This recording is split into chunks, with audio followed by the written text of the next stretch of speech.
One day, as the companions were gathered around him, the Prophet ﷺ shared a gut-wrenching reminder. A day will soon come, he said, peace be upon him, that people will gang up on you and all share in on attacking you, just like people invite one another to eat a dish.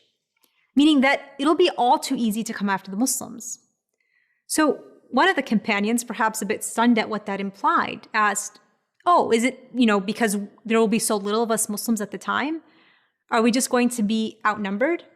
And the Prophet, peace be upon him, responded, no, in fact, there will be plenty of Muslims around, but the amount of Muslims will be meaningless, since you'll be like the leftover foam in the ocean that, while plenty, simply floats on the water.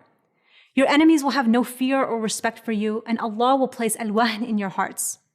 Now the companions at the edge of their seats asked, what is al-wahn, O Messenger of God?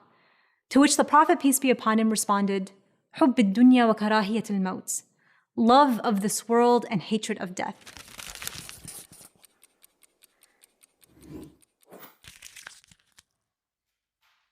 You might be wondering, what does hadith have anything to do with good habits and being productive with our time?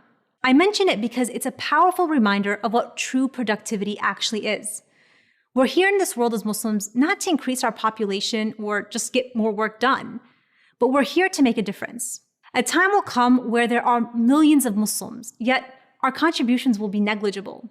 How many of us Muslims work day in and day out, pouring all of our energy solely into our careers, just like any other person? Whether or not that time has already come, it's a stark reminder that we need to always be aware that our goal in life is not to pursue endless wealth or fame or other happiness only this world provides. And unfortunately, this is where many of us find ourselves today. Our definition of productivity is defined by pursuit of pleasure. What makes us happy, even if temporarily, is what defines our goals, purpose, and ultimately our day-to-day activities. For some of us, that means working hard enough to pay off that next vacation or expensive lifestyle. For others, it could mean spending time watching videos on YouTube or TikTok. But our lives are so much more worth pursuing when we seek the only thing that will ever give us everlasting happiness. Think about where you stand today. Why do you do what you do? What are your strengths and weaknesses? And what do you need and even want to do to reorient your purpose? And by the way, as you engage in this self-reflection, don't feel like you need to start from scratch, or that you have one too many things you need to work on. Remember that ultimately this religion is easy, and meeting our goals is never out of reach. The Prophet ﷺ said, Inna ad-dina yusr, this religion is easy.